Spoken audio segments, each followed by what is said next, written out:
Burnie has been identified by the federal government as one of 10 Australian regions that's disadvantaged. Things like a high jobless rate, high numbers of people on benefits and teenage pregnancy rates were all part of the equation. It's that disadvantaged status that's seen it chosen by the Gillard government to trial a new approach to get teenage parents back to school or work.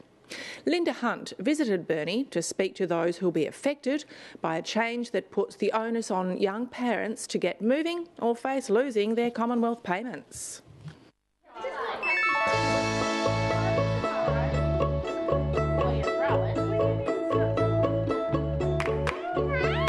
It's a regular gathering at the Burnie Community House, a chance for these teen mums to socialise and share experiences. I really like it, it's good, and especially having Tyler around other kids makes it easier as well.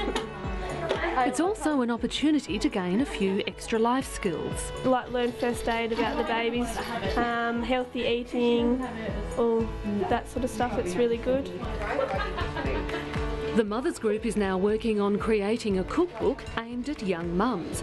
A couple of the mums are back at work or school, but for some it's too hard.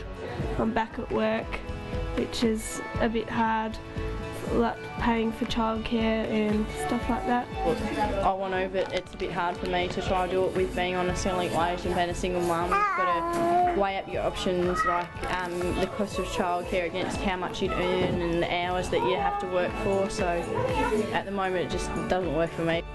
For some, it's simply a lifestyle choice.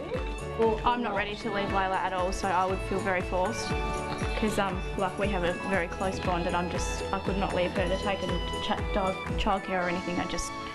We both wouldn't like it. Currently, anyone who receives a Commonwealth parenting payment is required to look for work or return to school once their youngest child turns 6. But from January the 1st next year, the rules change for teenage parents in Burnie.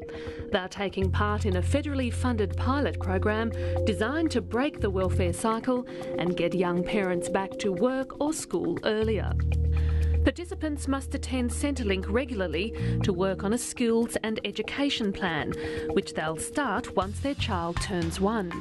If they fail to meet their obligations, their parenting payments will be suspended. They're on a low income anyway. If their payments are suspended, does that mean the child doesn't get fed or cared for in that period of time?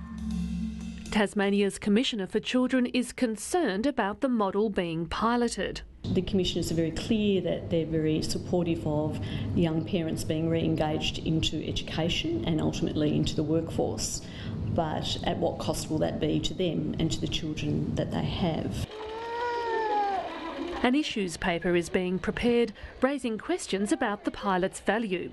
The biggest concern is the ability of young parents to access childcare. There are probably many young mums who do want to go back to school, but at the moment in Burnie what we don't have is any school that has a childcare facility on site. That'd make me want to go back to school knowing that I can see her through a window or know what she's doing and know she's okay.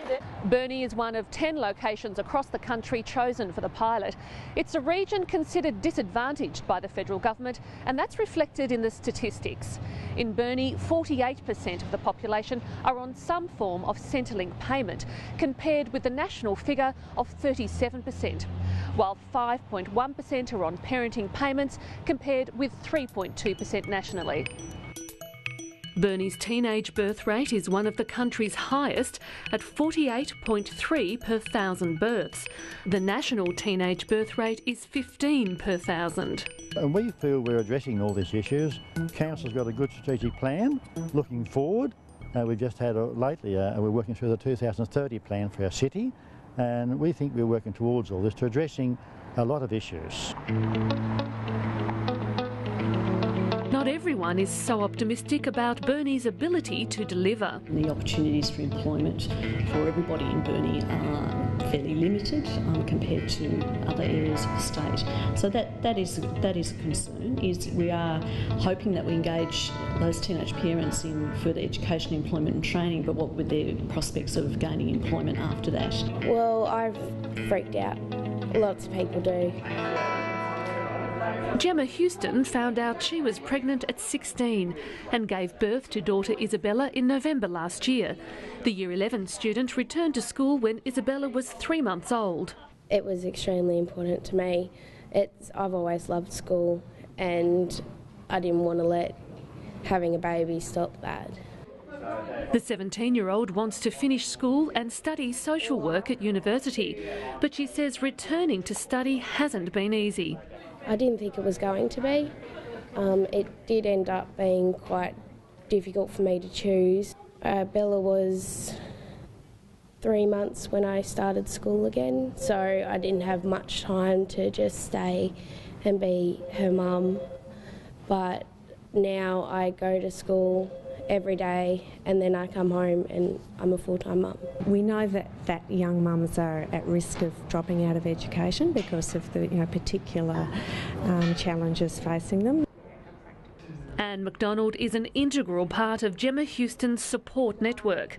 The social worker says accessing childcare and low income are not the only obstacles for young mums to steer through. The additional issues are related to the age of these students. There are housing issues because they're too young to sign a lease.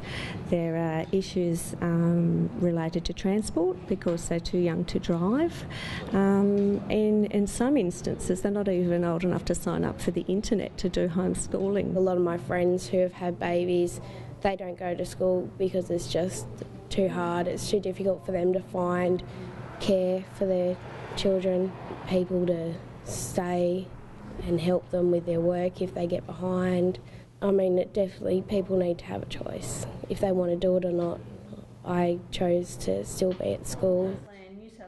Child advocates are seeking more information before they support the concept. They want clarification on its time frame and how it will be evaluated. There's no information that we can see at the moment that tells us any of that. And one of the other issues is that we understand that there's currently the legislation's being amended for these pilots, but does that mean the legislation's being amended for the longer term? A letter written on behalf of all children's commissioners and guardians around the country is about to be posted to the relevant federal ministers. We've got words that say compulsory participation plans and suspension of payments if you don't engage in the compulsory participation plans.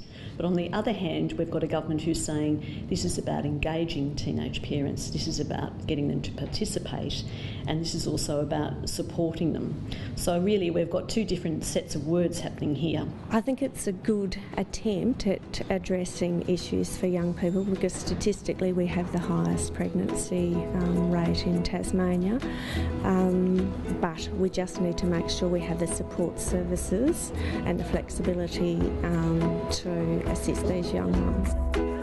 The Commissioner for Children's Issues paper is being released on Monday. I would be very cautious about this pilot, that it doesn't set up those young parents to fail.